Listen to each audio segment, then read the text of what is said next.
Hey everyone, I'm going to go through the answers and solutions for pages 22 to 25. I'm going to explain a couple of things on how you do this, and I'm also going to post the answer key from the textbook that this problem set is from. So you'll have two references on explanations on these problems. Okay, so I have a half a kilogram lab cart on a frictionless surface attached to a spring. The cart is released from this position,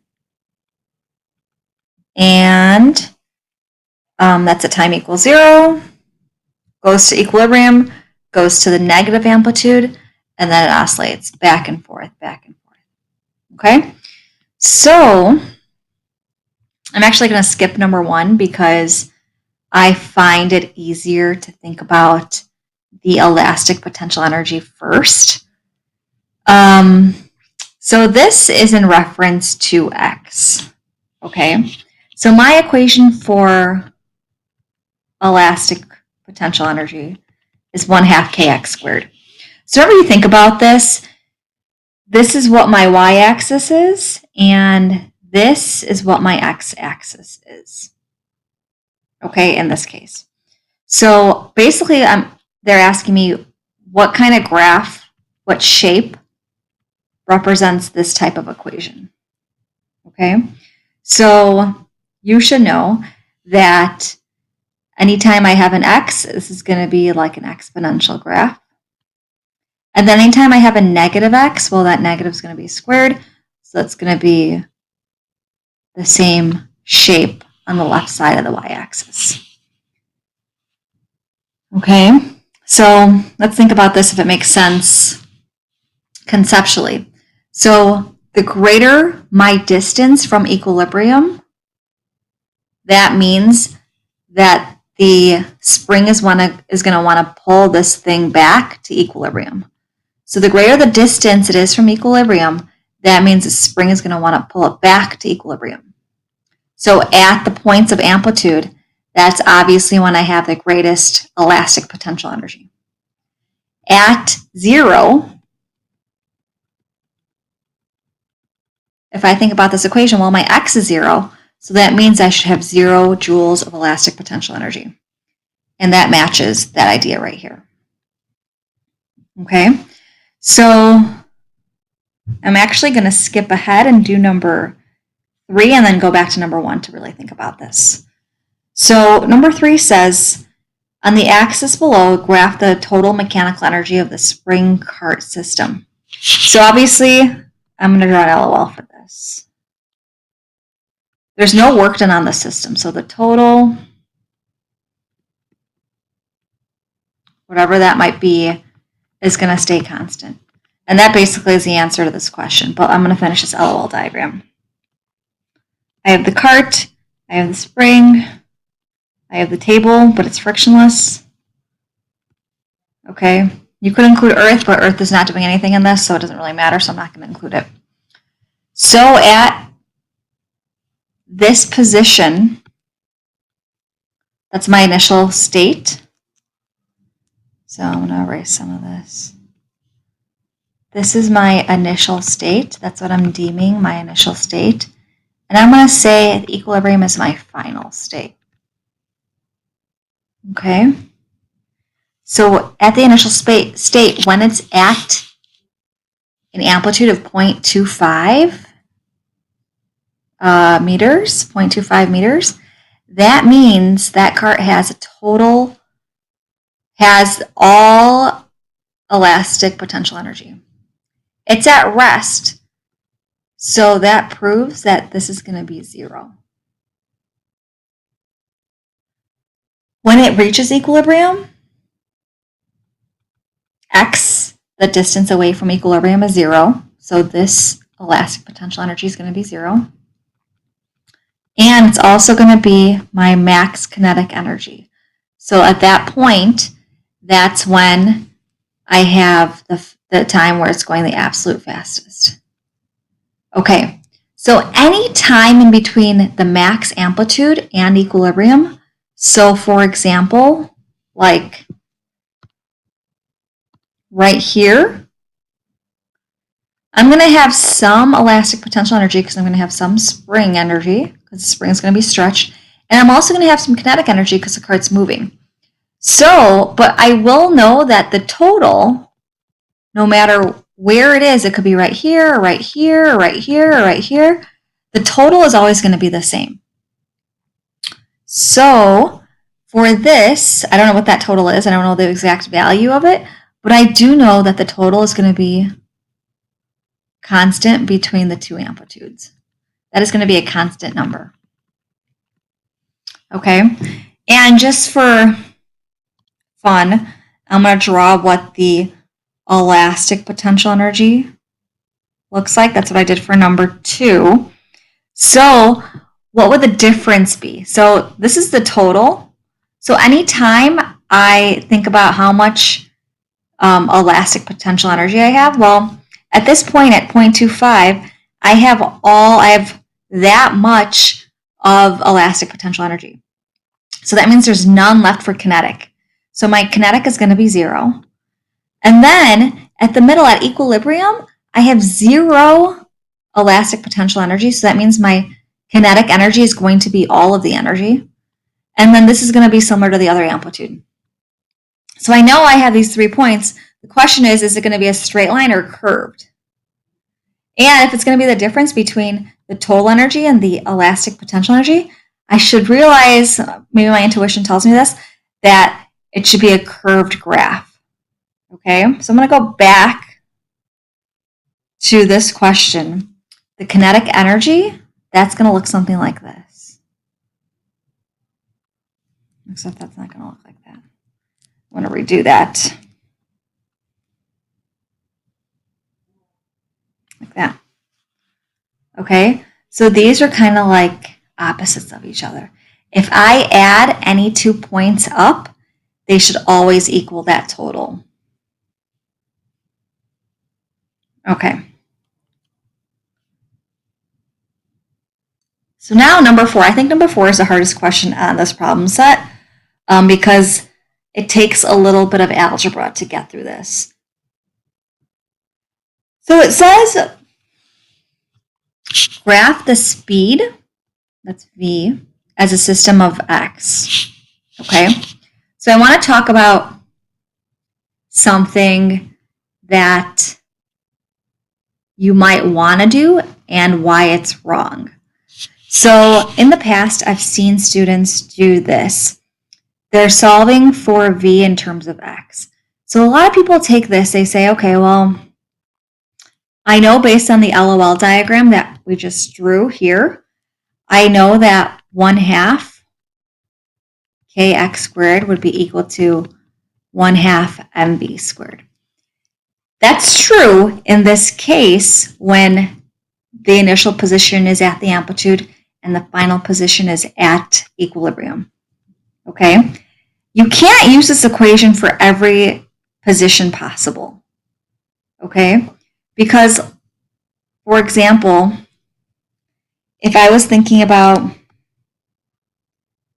this position right here between equilibrium and the amplitude, at that position, I would have elastic potential energy and kinetic energy. And yeah, that would equal the total, but these two things are not equal to each other. This could be 3/4, this could be 1/4. All I know is that the total is going to be consistent. It's going to be all of the energy that this thing has ever had, right? So it's a common mistake to write it like this. This is wrong, to write this for this problem. Instead, if we're thinking about speed as a function of x, we can say US, my elastic potential energy, plus my kinetic energy will equal the total, no matter where it is on the track. Okay, so now I want to come up with an equation where I can find v in terms of x. So I know that elastic potential energy is 1/2 kx squared plus my kinetic energy 1/2 mv squared, and that's equal to my total. So what I want to do is I want to solve for this in terms of this. So I want to isolate the v. Okay, so Actually, I don't like fractions in my problem, so I'm going to multiply everything by 2. And I'm going to use t as my total, just because it's easy. So I have kx squared plus mv squared equals 2t. And again, I want this isolated, the v. So I'm going to subtract kx squared on each side.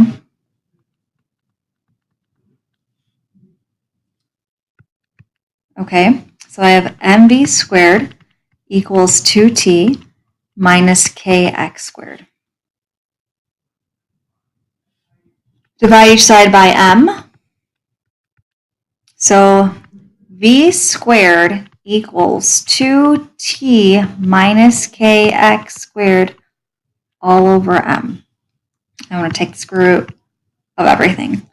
So I am left with v equals root 2t over m minus kx squared over m. Okay. So remember, I'm trying to get this in terms of x. This is what I really care about. Everything else in this equation is kind of like a constant. In this, like, as this is happening, your mass isn't changing, your total energy is not changing, your spring constant's not changing. So I could really think about this equation as v equals some chunk constant, let's call it C for constant, minus some other constant k over m. I don't know, I'm going to call that z, just to make things not these variables, times x squared. So this, I can't just say, okay, I can ignore it. This is something minus something times x squared, right? So the way I'm going to think about this, if I wanted to graph this equation, this is going to be like my y-axis. This is some constant. I'm going to name that constant 1 minus some other constant. I'm going to call that constant 1 as well, x squared. So if I graphed this, now I know this is complex, but this is the way, if you want to think about it mathematically, you can. The answer explains this, but I don't think it goes into that much depth on the PDF of the solutions from the book. I'll explain that in a second, but I want to go to Desmos and see what this looks like. Okay, so what I'm graphing is y equals, I don't know how to use this.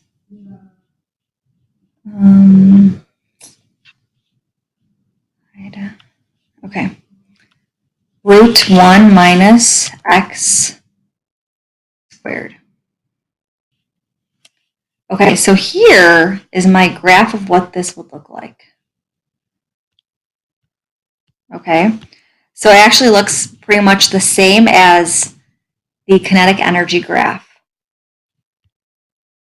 Okay, so what your answer would be, finally, that took a long time, would be this type of shape. Okay, and just to talk about this conceptually, I know at the amplitude, the velocity is 0 at both amplitudes.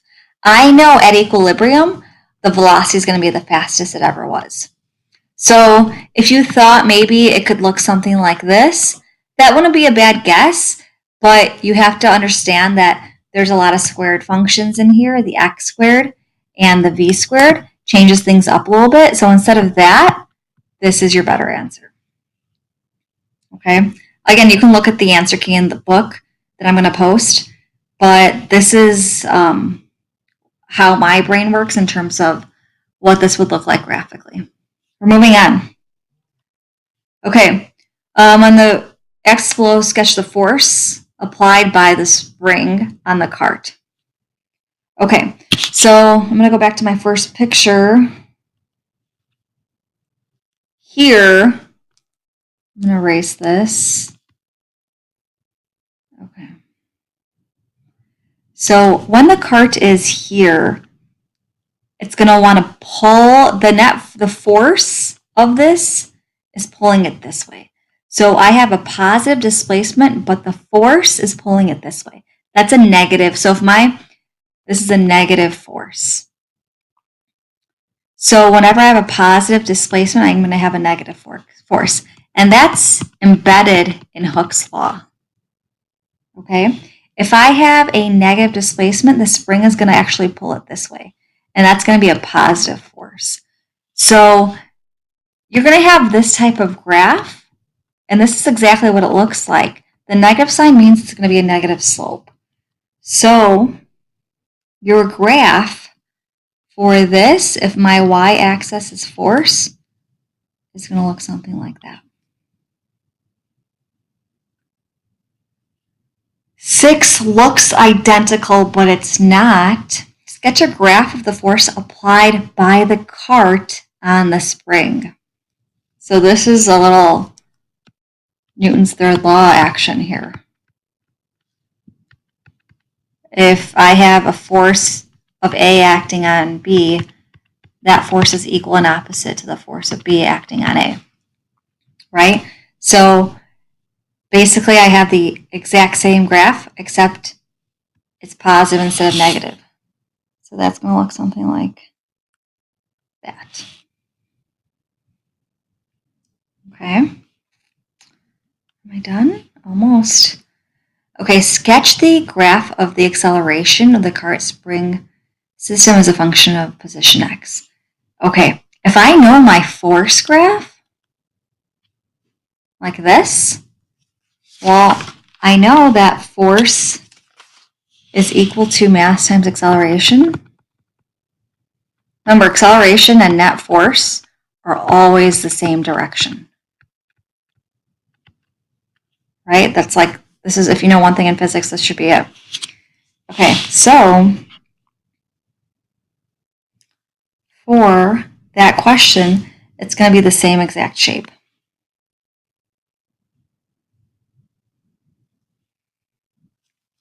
And last question, sketch a graph of the spring constant of the spring as a function of position x. This is a tricky question. So your spring constant k, does it change as x changes? So if x gets bigger, what happens with my spring constant? Well, this is the whole thing is it's a constant. It doesn't change. So this k, this is a trick question again. K does not change. It is a constant value, no matter where it is on the track. Okay, long video, but hopefully it helped and it got you thinking. If you have any questions on this, please let me know. I'd be happy to answer them. All right, bye.